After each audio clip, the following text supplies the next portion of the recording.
All right, take two. Let's try this again. We got a small stack of comics to review.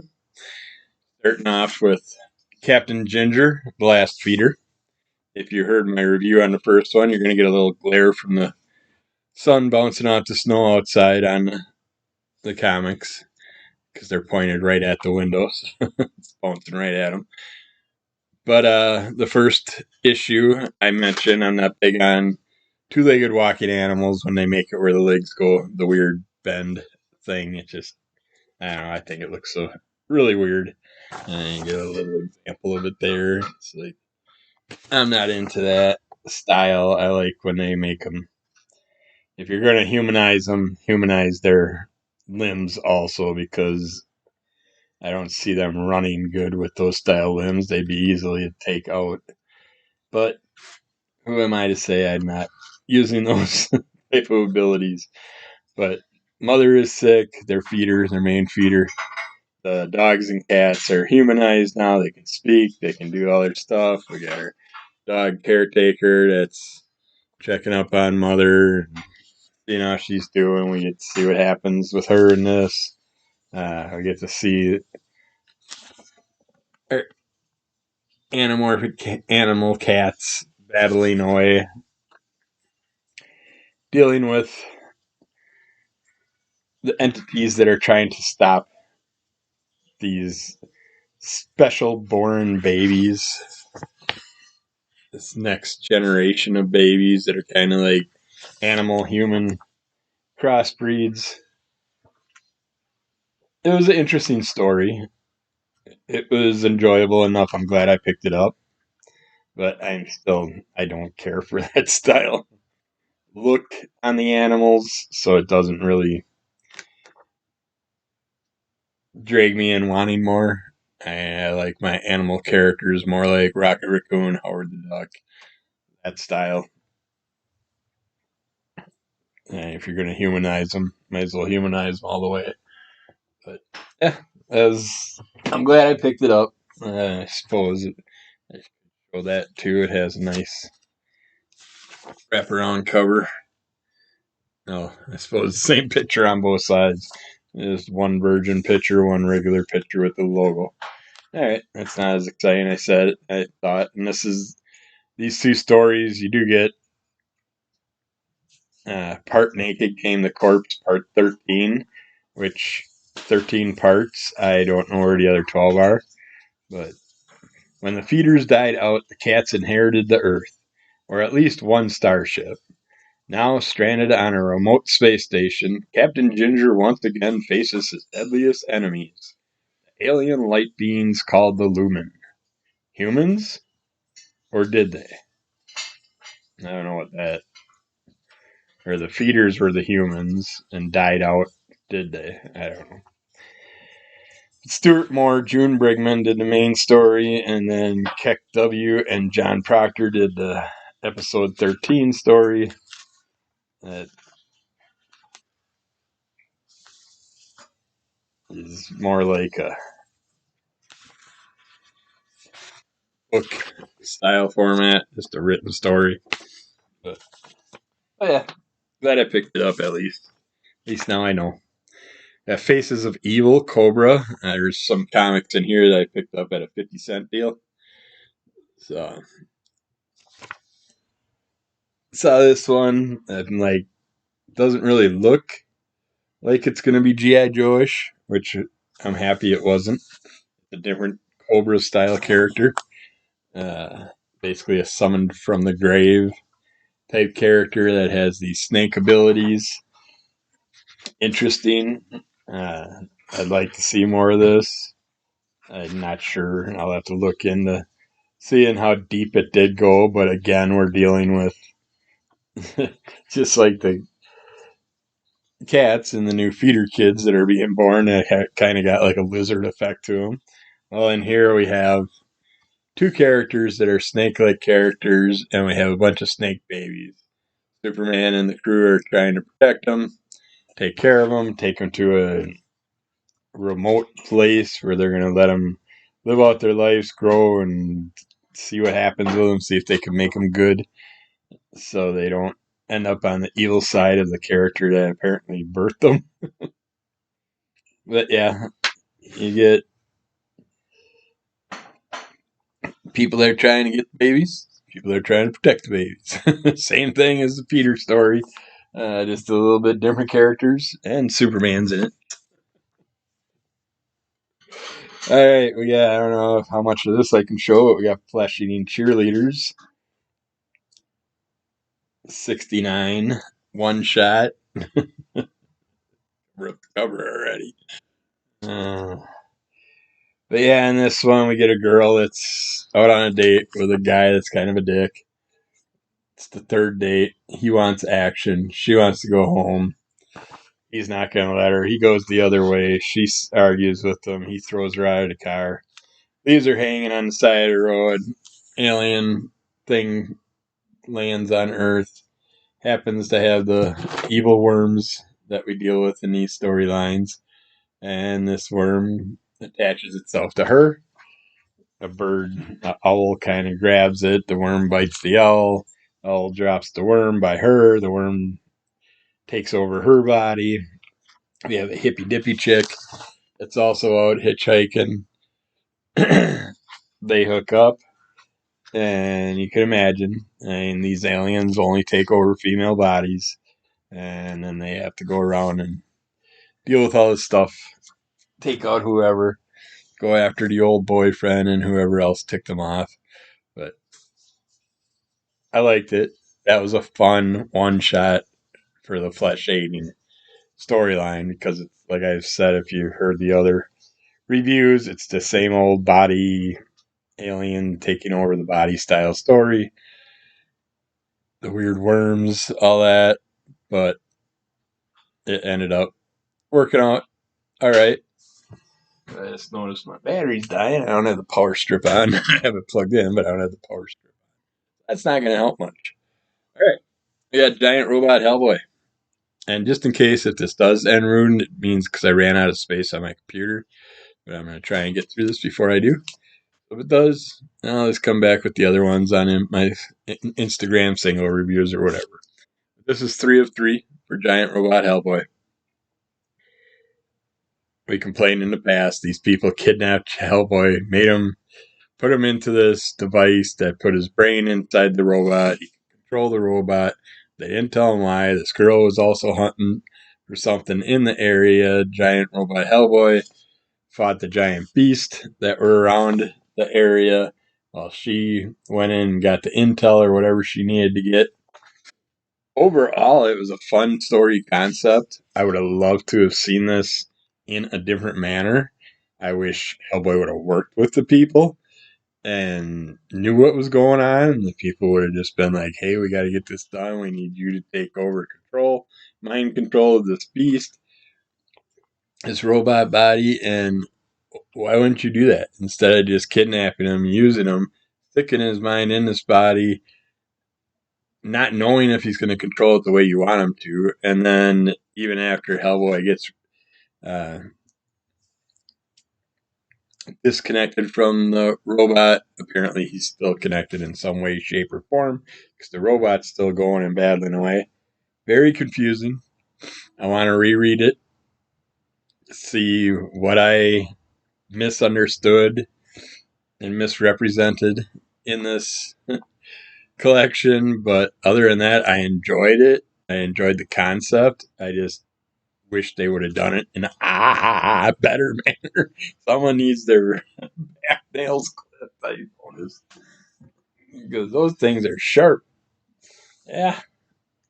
Jumping up on my bare knee. Alright. Marvel Zombies, number 4. White and red, or black, white, and blood. I love this cover. That's just an awesome hulked up zombie cover. First story. We got Strange Ass Bedfellows with Blade. This is done by Steve Scroach, Brian Reber, and BC's Clayton Culls. You are no help at all, Cat. You don't work good up here. I just sit right there. Alright. Blade comes in, starts out dealing with Mr. Fantastic and Fantastic Four and some of the Avengers in here. Great storyline. Him trying to take out the mindless supers while still trying to figure out whether or not a virus can be cured. They have two options. You're going to take the red pill or the blue pill. He's got to decide. I like the way that was probably my favorite story in this run. I like the way they laid it out. Our next story brings in the Punisher. The definite uh, uh, the war-torn style look of the Punisher has that nice feel to it, but he's going through dealing with zombies in this remote place that he found out about that's supposed to have scientists working on a cure. He comes in, finds out stuff. Oops, I mixed up the two stories. This is the one where you get the red pill, blue pill style option. The other one, he's just got to deal with his friends and try and survive as possibly the lone sole survivor left of the supers that got zombified. Then we got Shauna of the Dead, and this one takes our Tarzan Shauna storyline. Tarzan is Tiger Buddy, Saber-tooth Buddy, and we got all these prehistoric dinosaurs are all zombified, and these monkeys and all the monkey men and stuff, and all kinds of zombies in the prehistoric land.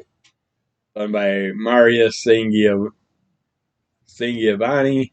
Stefano Landini, Espen Guro-Jern, BC's Clayton Cowles, and Martin Bureau. But yeah, it was a fun look back at the prehistoric age, seeing what would happen if they got zombified. And the Last Man Standing Punisher style story was done by Stephanie Phillips and Danny Earl. Yeah, I love this cover. I love this run. I'm looking forward to the rest of it.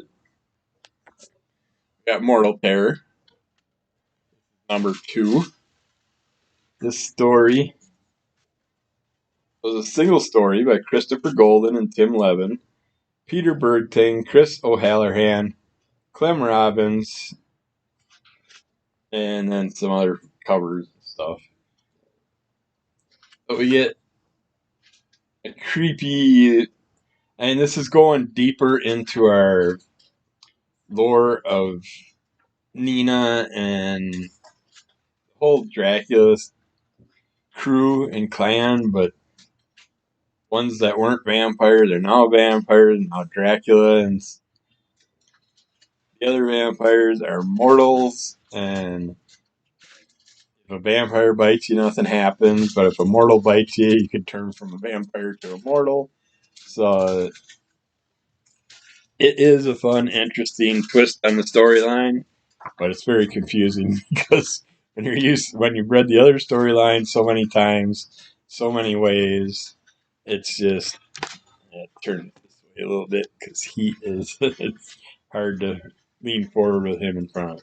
It's just hard to follow who's who when you're used to everybody the other way, and it's all twisted up. But I do like the way it's going, and when the run is done, I'm going to reread it and get the gist better in my head. We got Scales of the Dragon, number 1. This is a flip cover. We got 3 stories in this one. The first one is Mutants by Steve Halverson and John Thompson. That one I loved. It's basically mutant ants that are set up like Teenage Mutant Ninja Turtle, but the one side has like 6 ants. I think they start with 5 and they get a 6th. And it's really fun seeing them do that. Second story, Vanguard by Steve P. Jones, Dan Jurgens, S. Clark Habaker. I don't really understand It's a story about you're finding out about this Vanguard character. It's like he died, he's been resurrected, he's got powers. It's just, it goes on and blah, blah, blah, blah, and I just get so bored with it that I started to doze off. That story I did not care for. Mutants, I would love to have a book of just those stories. Then we got the Mighty One in Free Publicity. This one's done by David D. Arnold, Stephen P. Jones, Christopher Jones, and Jed Graphics or Geographics. But you're dealing with like a kaiju type story with this. This is just ocean style monster. And this girl that's just out and about and enjoying her day and has to get somewhere. But this beast is in her way to get to where she wants to go in time because she has an appointment set up. So she's like, well, I'm not waiting for someone to take care of this. She'll take care of the situation herself, and she does. That story I enjoyed too. I'd like to see more of that one. But that middle story, Vanguard, I have no interest in that character or that character's future at all. We got Sweet Tooth: The Return from Jeff Lemire. The series I didn't watch. I started to, couldn't get into it. The first book from the first volume I read, it didn't really grab me. This one, again, you're basically learning more about our dear boy or whatever he is. Seeing him living in this atmosphere, but he's like, I want to go beyond this place. And he's like, I know there's more. It's like, well, hell, if you look, the roof has tiles and stuff, so you're obviously not out in the wilderness. You're fenced in this area where anytime he tries to go past the barrier, these little robot ball things try and stop him. And it's like him just trying to figure out what they're doing to him, what he's gotta do to get out of there, and just try and find out what's beyond the fence. He wants to know what's past where he's allowed to go. So you read the story and you find out a little bit about that. Now this will be their last one. It's the Immortal Thor number 5. I have not read the other 4 because I just bought this because of the Howard Duck cover. Howard the Duck messing with Thor's hammer. Gotta have that story. It just sounds too much fun. And of course, it's not the story. It should have been the story. Because the story we get in here is the standard basic gods, angry gods, children of their children, all battling away, always arguing, always causing trouble, and Thor and some other people try and deal with this big giant entity, and the Asgardians are battling away against them. Didn't really care. It's just your basic,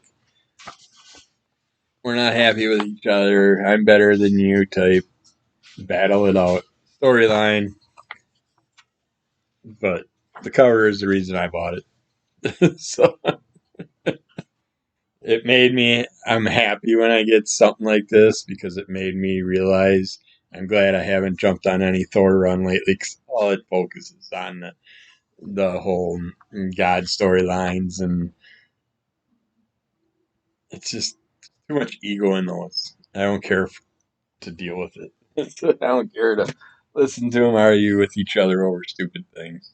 But yeah, there's a quick little stack. So some type of comics to get out there reviewed. We're reading a lot of old ones now. We're bringing back some ones from the 90s and stuff that we've been buying. We've been picking up bargain deals, dollar bins, 50 centers and stuff. So you're going to see a lot of stuff from the 80s and 90s, early 2000s coming up here probably. And then we're going to do some readings and stuff from the 70s. 60s, 70s, 80s, and stuff like that too in the very near future. Keep an eye out for that. We'll be back with more. Rate, review, tell a friend, subscribe. Keep following Under the Color of MS anywhere you can find it. Instagram, YouTube, podcasting platforms, whatever. And check out Crimson Color Comic Club. Lots of great episodes. We got creator interviews. All kinds of fun. If you want to hear reviews from a few other people, check that out. And our group reviews. And we'll be back with more soon. All right. Bye.